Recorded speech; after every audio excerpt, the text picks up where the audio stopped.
नमस्कार दोस्तों, हमारी आज की इस कहानी का नाम है खाना।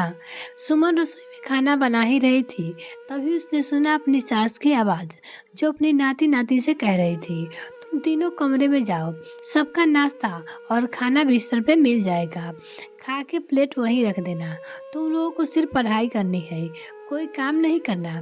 फिर रसोई में आके सुमन से बोली, सास बहू, सुमी के लिए पराठा बना दो, रूमी के लिए पोहे और नंदू के लिए नूडल, सब बना के उन लोगों के कमरे में दे आओ। जब खा ले सब प्लेट ले आना। सासू माँ सुमन से कही। सुमन ने जवाब दिया, जी मम्मी जी। सुमन ससुराल आई थी, वैसे भी अपने पति के साथ रहती थी, लेकिन कुछ महीने पे वो ससुराल आ जाती है। उसे ग्रामीण परिवेश अच्छा लगता था। शुरू से वो पली बड़ी हमेशा शहर में ही रही है। शहरी भागम भाव से उसे चिढ़ होती, इसलिए गांव उसे आकर्षित करता। गांव में उसके सास ससुर रहते थे। ननद की शादी पास के गांव में ही हुई थी। वैसे भी ननद की शादी को बहुत साल हो गए थे, लेकिन ननद महीने में 20 दिन मायके ही रहती थी। 3 बच्चे थे। उनकी बड़ी बेटी सुमी 16 साल की, रूमी 14 साल की और छोटा बेटा भी 11 साल का था। उसके ननद के 3 बाल बच्चे थे। जब भी सुमी आती ससुराल, ननद अपने बच्चों समेत आ जाती थी। घर में गाड़ी के लिए भी एक आदमी था। 8-9 लोगों के परिवार में सुमन अकेली पूरे घर के काम करती, लेकिन कोई भी एक गिलास पानी से भी मदद नहीं करती। उसके बाद दिन भर सास ननद के तानों।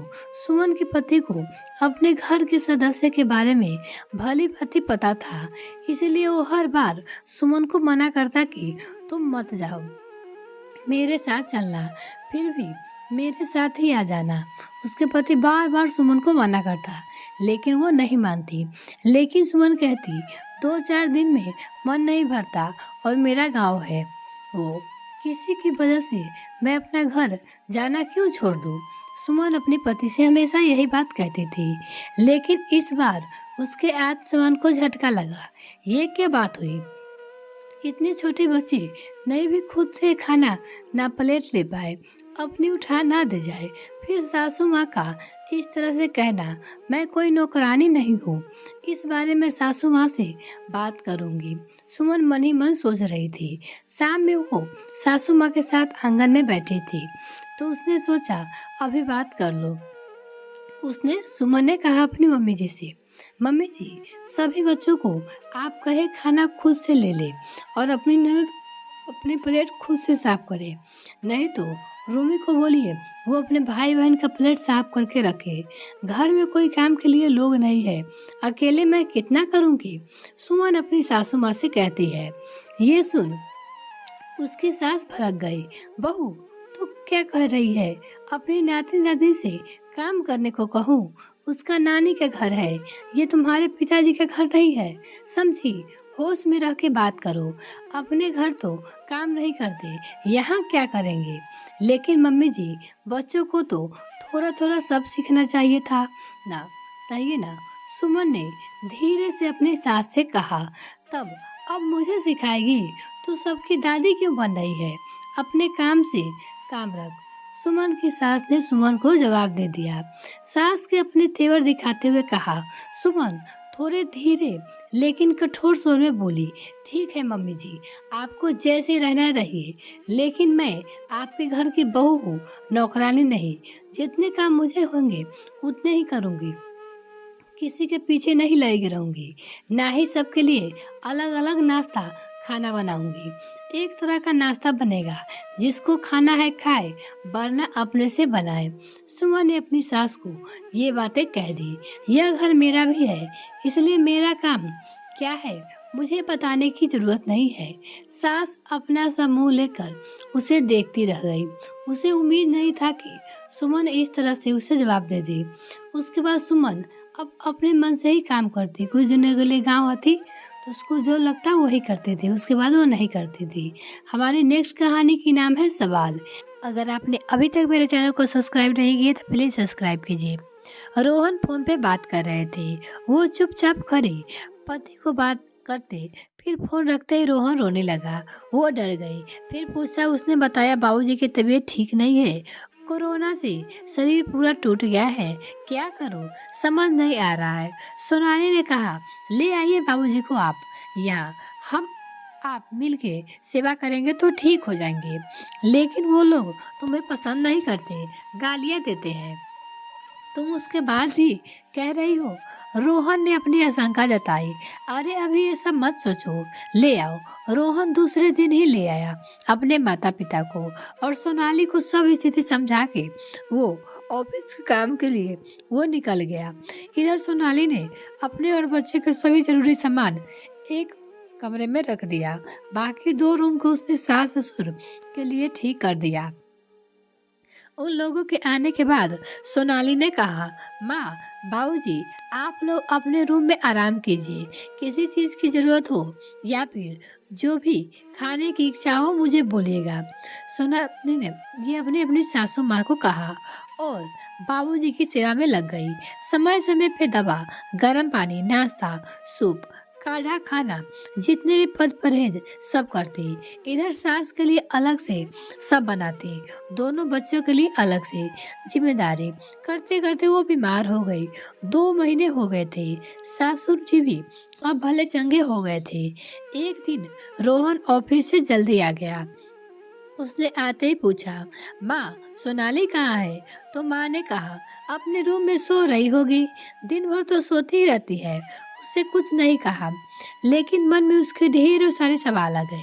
ऑफिस तो मैं 11 बजे निकलता हूँ, तब तक सोनाली बाबूजी के सभी काम कर चुकी रहती है। रात में भी बिना बाबूजी को भाप दिलाए सोती नहीं। रोज के तो 12 बजते उसे सोने में। इधर तो देख रहा हूँ पीली पड़ गई है। और माँ इस तरह से क्यों बोल रही हो? फिर वो अपने कमरे में आया तो देखा सोनाली अपनी बेटी को दूध पिला रही थी। बेटा को पास में ही बैठा खेल रहा था।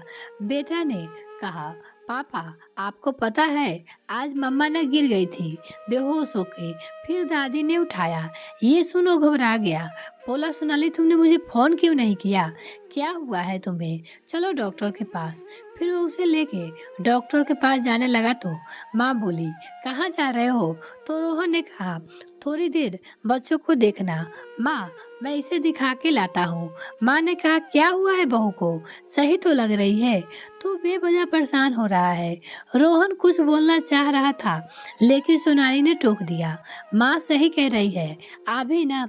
फिर वो किचन में चली गई सबके लिए नाश्ता बनाने के लिए। सास ने कहा, क्यों इतना परेशान करते हो मेरे बेटे को?